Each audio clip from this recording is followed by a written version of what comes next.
Canvas वापरून boat neck ब्लाउजचं design कसं बनवायचं हे आजच्या व्हिडिओमध्ये आपण पाहणार आहोत। शिवाय हातशिलाई न करता जे काही डिझाईन आहे ते आपलं फिनिशिंग सहित तयार होतं। आता ते कसं हे पाहण्यासाठी व्हिडिओ शेवटपर्यंत नक्की पहा। बॅक साईडला आपण बोटनेक ब्लाउजचा जो काही गळा होता तो तयार करून घेतलाय, टक्स मारून घेतले, हातशिलाईची पट्टी करून घेतली आणि आता आपण डिझाईन जे काय ते ड्रॉ करून घेणार आहोत। याचा फायदा असा होतो की जे काही डिझाईन आपल्याला बसवायचं आहे ते पण तयार होतं। आता खालची जी आपली पट्टी आहे ती 4 इंचाची मला तयार पाहिजे, त्यासाठी हातशिलाईमध्ये माझा अर्धा इंच जाणार होता हे मला माहीत होतं। त्यामुळे सुरुवातीला पट्टी करून घेतली, त्यानंतर आपण डायग्राम ड्रॉ करून घेतलेला आहे। ते कसं आता दाखवते। सुरुवातीला वरच्या बाजूने 1.25 इंच टाकलेला आहे, खालच्या बाजूने डिझाईन ड्रॉ करण्यासाठी 3.5 इंचाचा रेष आखून घेतली आणि त्याच्यावरची जी आहे ती 2.5 इंचाची आखून घेतली।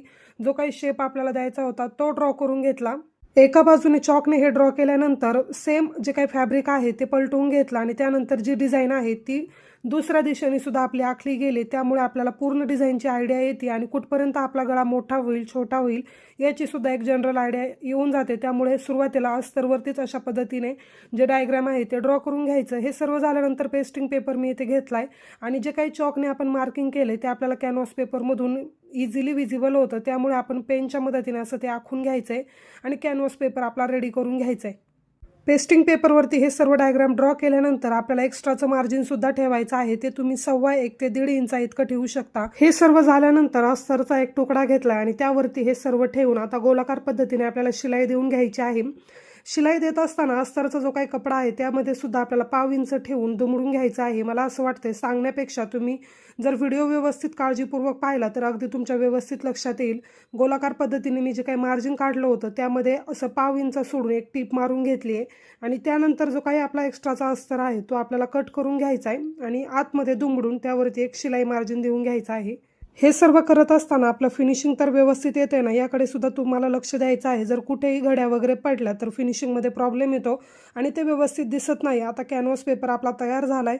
ब्लाऊजचं जे काही सरळ फॅब्रिक आहे त्या बाजूने मी जो काही कॅनव्हास पेपर होता तो ठेवून घेतलाय आणि पिनच्या मदतीने याला आपण सिक्युअर करून घेणार आहोत, म्हणजे आपला जो कॅनव्हास पेपर आहे तो अजिबात हलणार नाही। ही प्रोसेस आटोपल्यावरती जे काही आपण पेनने मार्किंग करून घेतले त्यावरती अगदी तंतोतंत तुम्हाला टिप मारून घ्यायची आहे। टिप मारून झाल्यावरती ब्लाऊजचं फॅब्रिक आपल्याला मधून फोल्ड करायचं आणि जे काही डिझाईन आपण बनवलं होतं त्यामध्ये 1/2 इंच मार्जिन सोडून बाकी पोर्शन आपण कट करून घेणार आहोत। पोर्शन कट झाल्यानंतर छोटे छोटे नॉचेस देऊन घ्यायचेत, म्हणजे जे काही डिझाईन आपलं असणार आहे त्या आतल्या बाजूने व्यवस्थित फोल्ड होतं। हे झाल्यानंतर आपण जे काही कॅनव्हास पेपर आहे ते उलट्या दिशेने आपल्या अस्तरच्या बाजूने त्याला मुडपून घेणार आहोत आणि त्यानंतर हाताच्या मदतीनेच थोडंसं प्रेस करून तुम्हाला ही प्रोसेस संपूर्ण करायची आहे। अशा पद्धतीने हे सर्व डिझाईन झाल्यानंतर आपण त्याला सुरुवातीला प्रेस करून घेणार आहोत, म्हणजे छोटे छोटे कुठे